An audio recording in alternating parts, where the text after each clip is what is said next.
திருச்சிற்றம்பலம். சுவாமியோட மாபெருமை. இந்த மாநாட்டில் மாபெரும் கருணை அப்படியே வாரி கொடுக்குறார் இந்த ஆத்மநாதர். இங்கே இந்த ஐயாவோட தந்தையார் பற்றி ஐயா சொல்வார். ஐயா சொல்லுங்க ஐயா.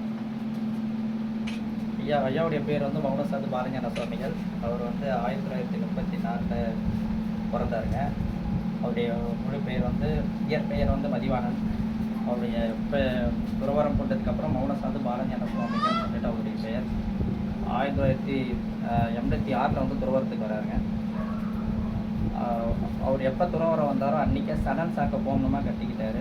அவர் படித்தது வந்து எம்பிபிஎஸ் எஃப்ஆர்சிஎஸ் லண்டனில் போய் முடிச்சுட்டு வந்தார். எஃப்ஆர்சிஎஸ்ஸை எம்பிபிஎஸ் வந்து மதுரையில் முடித்தார். 32 கிராமத்தில் டாக்டராக பணிபுரிஞ்சார். அவரே கிளினிக் வச்சு பண்ணிட்டு இருந்தார். துறவரம் கொண்டதுக்கப்புறம் அந்த சர்டிஃபிகேட் எல்லாத்தையுமே கொளுத்திட்டு அதுக்கப்புறம் தான் அவர் துறவரத்துக்கே வந்தார். எப்போ துறவரம் கொண்டாரோ அன்றைக்கே 15 வருஷம் மௌன விரதம்.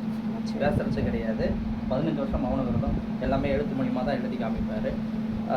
சடன் சாக்க கோமணமாக கட்டிக்கிட்டாரு. ஏன்னா ஒரு லண்டனில் போய் படிச்சுட்டு வந்தாங்கன்னா எப்படி இருந்திருப்பான்னு பாருங்கள். அது எதுவுமே தேவைன்னு சொல்லிட்டு வெறியுமே நம்மளால வந்து பார்த்தீங்கன்னா ஒரு சணல் மேலே பட்டாலே அரிப்பு ஏற்படும். ஆனால் சணல் சாக்கு கோமணமாக கட்டிக்கிட்டு இருந்தார்.